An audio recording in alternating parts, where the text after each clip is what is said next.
안녕하세요. 성경이 계시하는 하나님은 언약의 하나님입니다.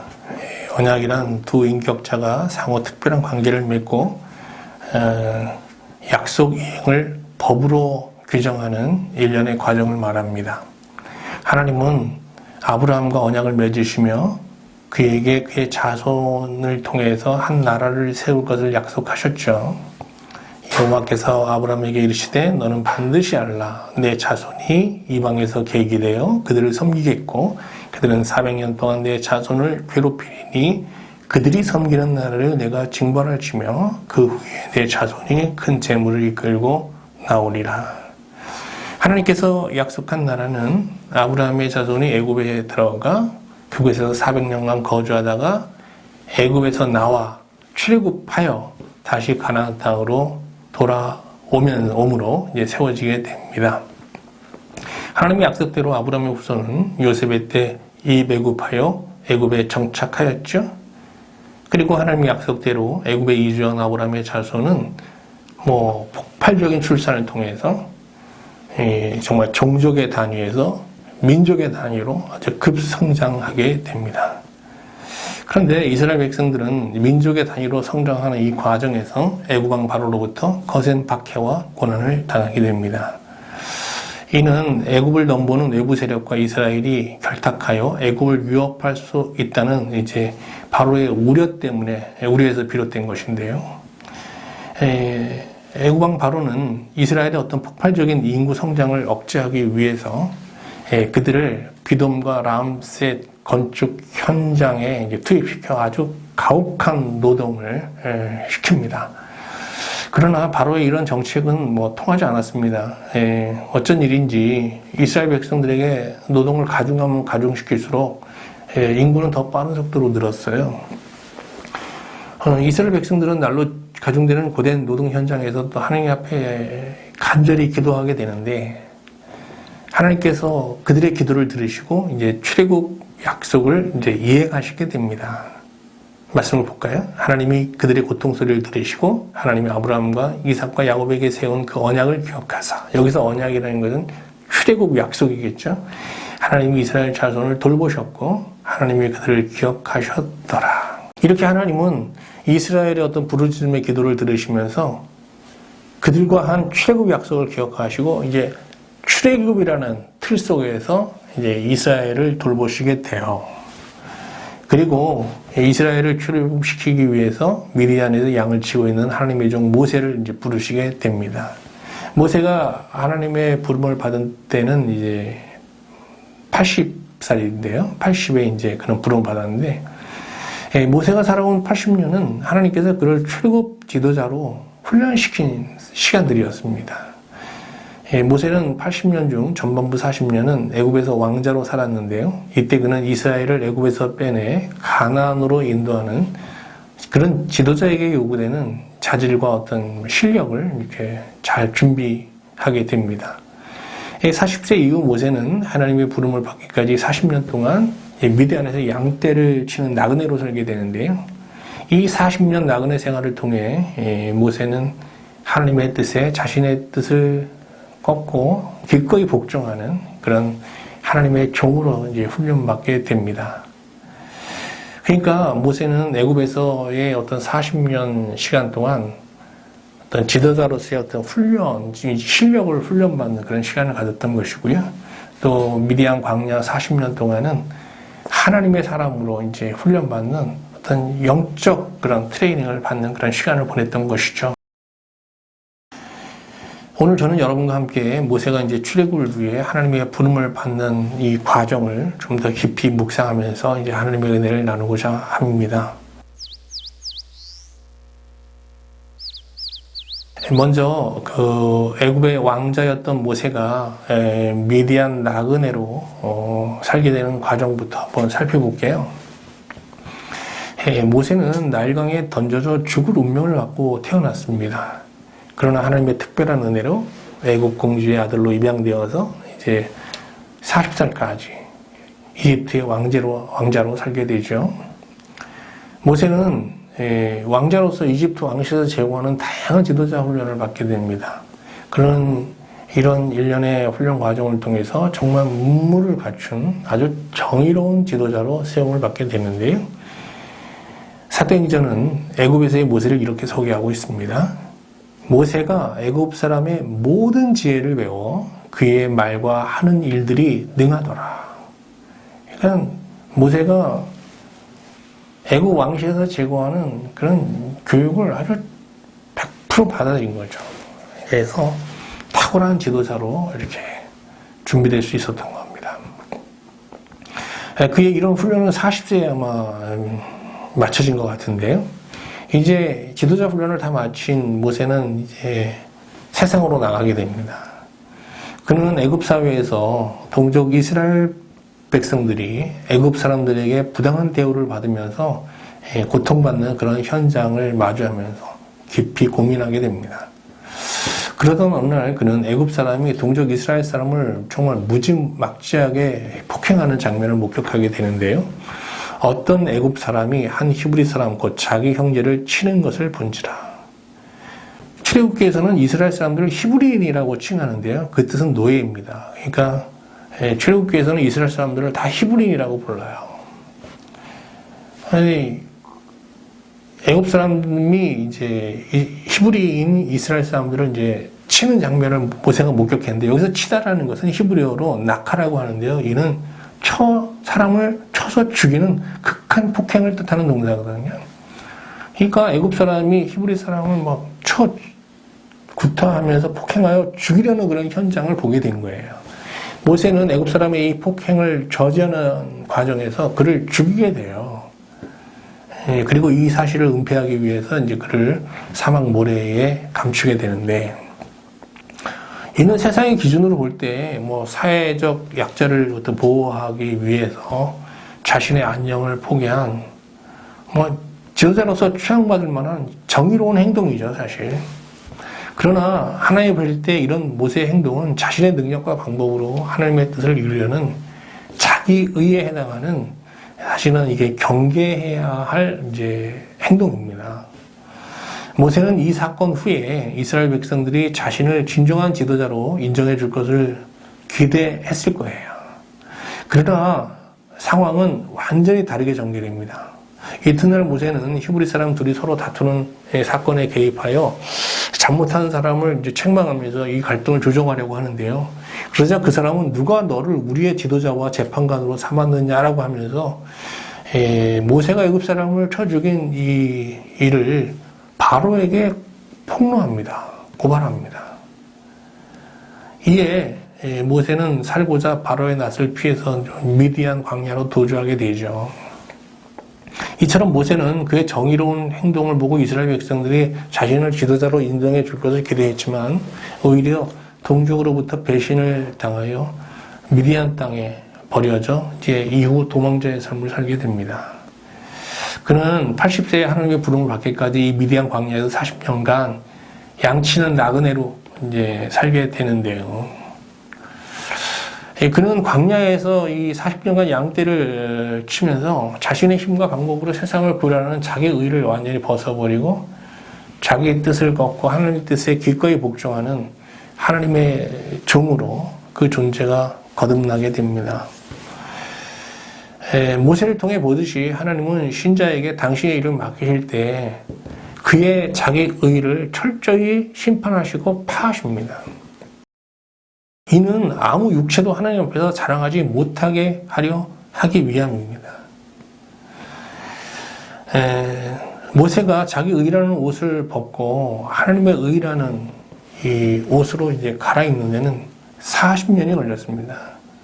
여기서 하나님의 의란 온전히 자기를 부인한 상태에서 하나님을 믿는 신앙에 입각해 하나님의 능력으로, 하나님의 방법으로 하나님의 뜻을 이루는 신앙 체계를 말하는 거거든요. 바로 아브라함이 이 하나님의 믿음을 통해서 하나님의 의라는 옷을 덧입고 이제 하나님 앞에 이제 쓰임 받는 삶을 살았던 것이죠. 근데 여기서 우리가 주목해야 될 것은 모세가 자기 의라는 옷을 벗어버리고 하나님의 의라는 옷을 덧입는 데까지 무려 40년이라는 시간이 걸렸다는 것입니다. 아브라함도 뭐 처음부터 믿음의 신앙으로 하나님의 의라는 믿음의 옷을 입은 건 아니죠. 그러나 이렇게 모세처럼 뭐 오랜 시간이 걸리지는 않았어요. 왜 모세는 이 믿음의 옷을 입는데 40년이라는 긴 시간을 보냈어야 되는 걸까요? 그가 벗어버려야 했던 자기 옷이 너무나 멋졌기 때문입니다. 그는 미디안 생활 40년 중 상당 시간을 애굽에서의 어떤 왕자 생활을 목말라하고 또 애굽에서 누렸던 명성을 그리워하면서 아마 살았을 거예요. 이것이 그가 광야에서 40년을 지나야 했던 분명한 이유입니다. 그가 미디안에서 하나님의 부름을 받기 전까지 매일 자기 의라는 옷을 벗고 하나님의 의라는 옷을 덮으려고 몸부림쳤다면, 그가 하나님의 의라는 믿음의 옷을 입는데 뭐 40년이 걸리지는 않았을 거예요. 저도 예수님을 인격적으로 영접하고 그리스도인임을 자처하며 이제 살아온 날이 뭐 40년이 훌쩍 넘습니다. 오늘 말씀을 보면서 나는 지금 어떤 틀 속에서 어떤 옷을 입고 이렇게 하나님을 섬기고 있는지 돌아보게 됩니다. 저도 뭐 40년 동안 다른 신자들처럼 내가 세상에 속한 자가 아니고 이제 그리스도에게 속한 자라는 정체성과 또 그런 고백을 하면서 살아왔어요. 근데 이런 저의 고백들이 뭐 제가 사람들로부터 정말 저 사람은 세상에 속한 사람이 아니구나라는 걸 인정받은 상태에서 이런 고백을 할 때는 이게 이제 사람들에게 어떤 사람들을 영적으로 깨우는 어떤 영감 있는 어떤 도구가 됐죠. 근데 가만히 돌아보면 사람들로부터 제가 이제 뭐 세상에서 떠난 사람이 아니라 세상에 속한 사람이라는 어떤 평가를 받는 상태에서 이런 고백을 할 때 말이죠. 이게 오히려 하나님 나라의 확장을 저해하는 그런 일이 되었음을 뒤늦게 깨닫게 됩니다. 세상 사람들이 우리를 세상에서 떠나 저 사람은 그리스도에 속한 사람이야 라고 인정할 때 우리가 어떤 그리스도인이라는 이 신자의 고백이 의미를 갖게 되는 거고 세상의 어떤 변화로 이제 이어지게 되는 거거든요. 반대로 세상 사람들이 신자를 세상에 속한 사람으로 보고 있는데 신자가 내가 그리스도인이라고 이렇게 주장하고 고백하면 말이죠. 이건 하나님 나라를 저해하는 일이 되고 마는 겁니다. 안디옥 교회 교인들은 이제 사도 바울로부터 1년간 신앙 훈련을 받으면서 비로소 세상 사람들로부터 그리스도인이라고 이제 일컬음을 받게 된 거예요. 그러면서 이게 이제 안디옥 지역의 큰 부흥으로 이어지게 되는 거거든요. 사도행전 11장 26절 말씀을 보겠습니다. 제자들이 안디옥에서 비로소 그리스도인이라 일컬음을 받게 되었더라.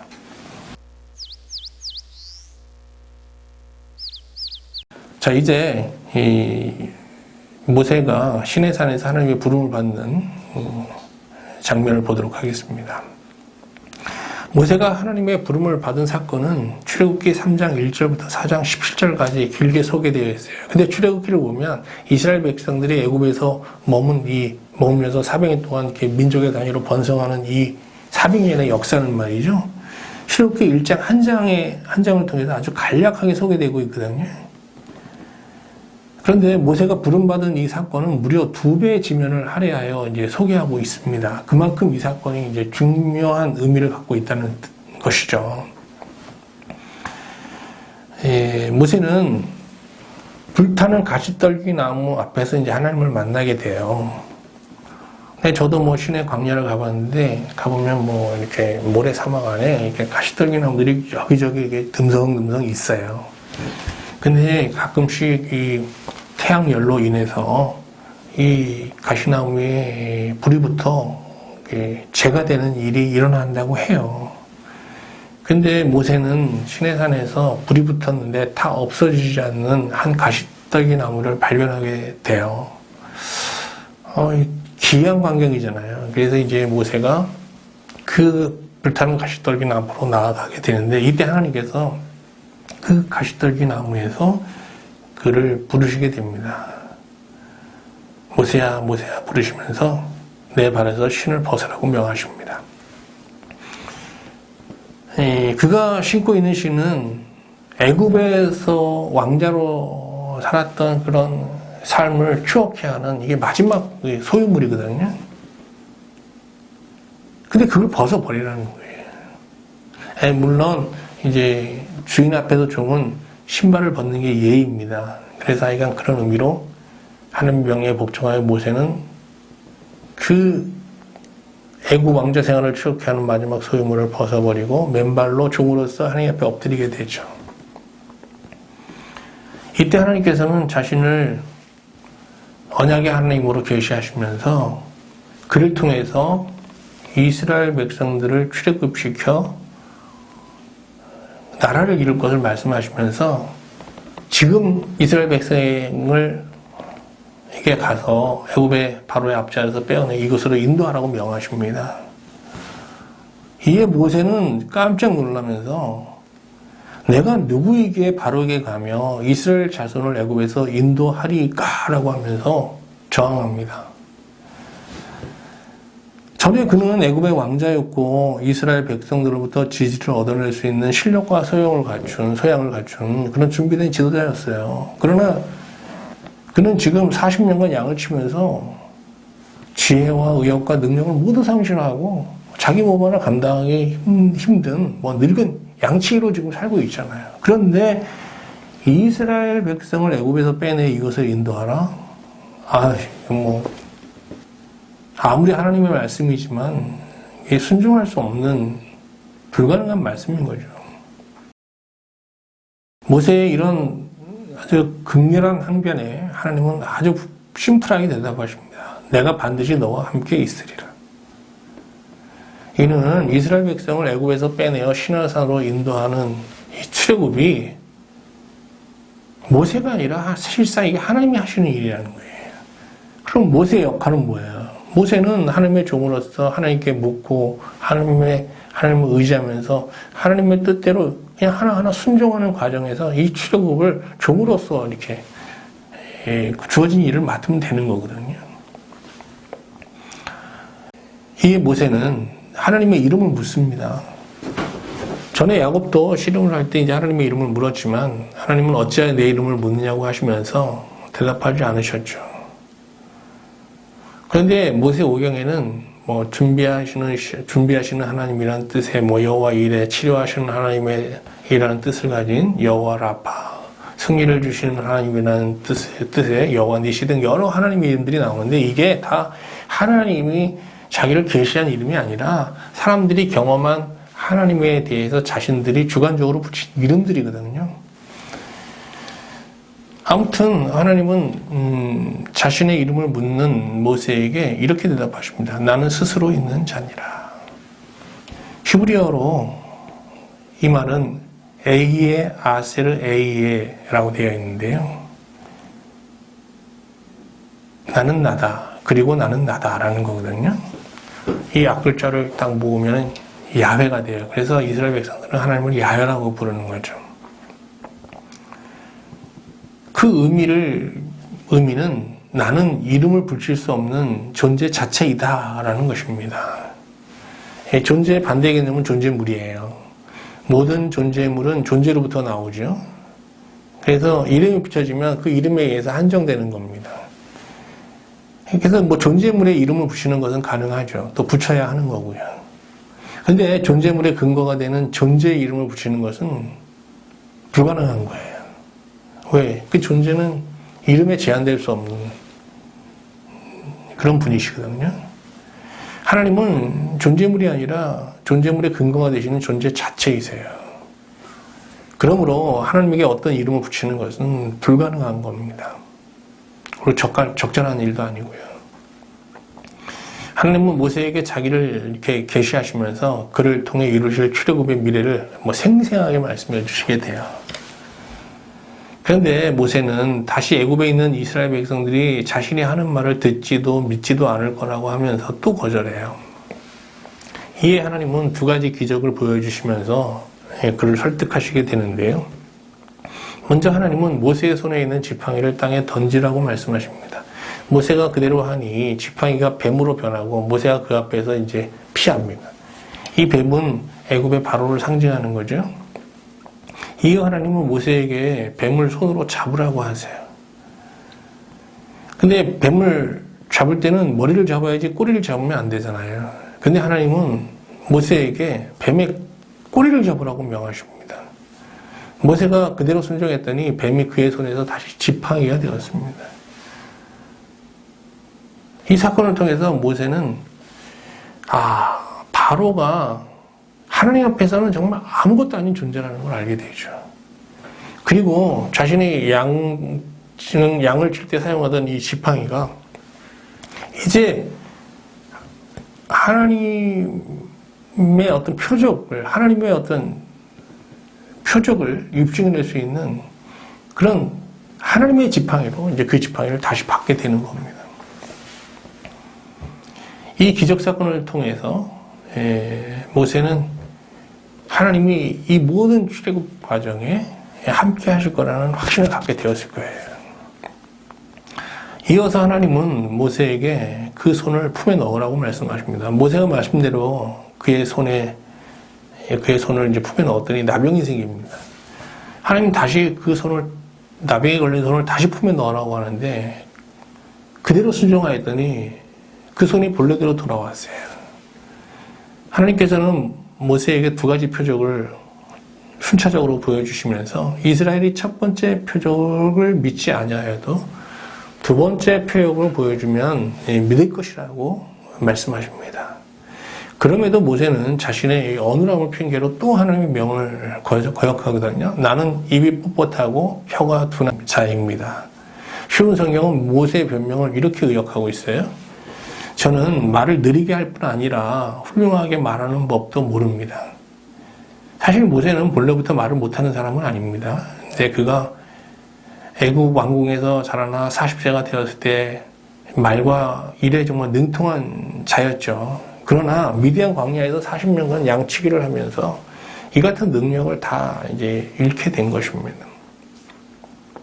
그러자 하나님은 모세에게 사람의 입을 지은 자가 누구냐? 누가 말 못하는 자와 못 듣는 자와 눈 밝은 자와 눈 먼 자를 지었느냐라고 엄히 꾸짖으시면서 그를 애국으로 보내려 하십니다. 그러자 모세는 오 주여 보낼 만한 자를 보내소서라고 하며 끝까지 이제 항변하는데요.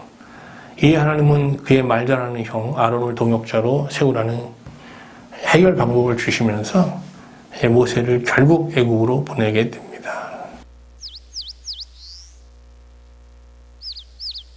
이제 말씀을 마치겠습니다.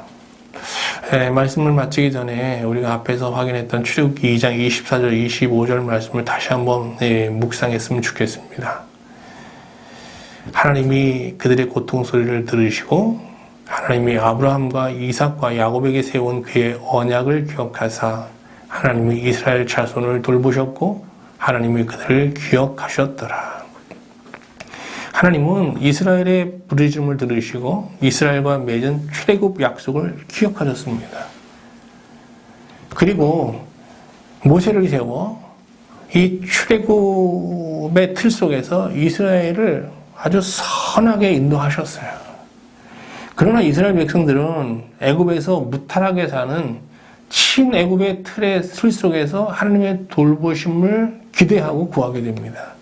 이런 이유로 이스라엘 백성들은 하나님의 지극한 돌봄을 받는 하나님의 선한 섭리 속에서도 이를 감지하지 못하고 수시로 하나님을 원망하고 모세를 원망하는 죄를 범하게 되거든요. 하나님 나라를 약속받은 신약시대를 사는 신자들도 출세상의 틀이 아닌 친세상의 틀 속에서 하나님을 섬기게 되면 말이죠. 과거 이스라엘이 범했던 이런 하나님을 원망하는 죄를 그대로 반복하게 됩니다. 하나님은 복음을 믿는 신자들을 하나님 나라로 인도하시기 위해서 출세상의 틀에서 그들을 돌보시며 선하게 섭리하십니다. 그런데 만약 신자가 이 세상에서 잘 먹고 잘 살기만을 바라는 친세상의 틀 속에서, 이런 프레임 속에서 하나님을 섬기면 하나님의 선한 섭리를 오해하면서 하나님을 원망하는 죄를 수시로 범하게 되는 거죠. 그런데 신자가 이 세상에 몸담고 살면서 어떤 출세상의 틀 속에서 하나님을 섬기는 이 출세상의 신앙을 터득하고 이를 누리며 산다는 것은 쉬운 일이 아닙니다. 모세는 물리적으로 40세에 출애굽하여 시내산에서 살았지만 80세가 되어서야 친애굽의 신앙을 온전히 버리고 출애굽의 신앙으로 하나님을 섬길 수 있게 되지 않았습니까? 하나님은 모든 시대의 신자들에게 출애굽기를 통해서 말이죠, 출세상의 신앙을 설파하십니다. 그러므로 우리는 이 출애굽기를 수천 년 전 이스라엘 역사로만 볼 것이 아니라 동시에 하나님께서 이 시대 신자들에게 하나님께서 출세상의 신앙을 계시하기 위해서 우리에게 주시는 이 시대의 말씀으로 우리가 묵상할 수 있어야 되는 거죠. 아무쪼록 여러분 모두 출애굽기를 출세상기로 보다 깊이 묵상하시는 가운데 정말 이렇게 세상에서 하나님 나라를 향해 성큼성큼 나아가는 큰 영적 진보를 여러분 누릴 수 있기를 주님의 이름으로 축원합니다.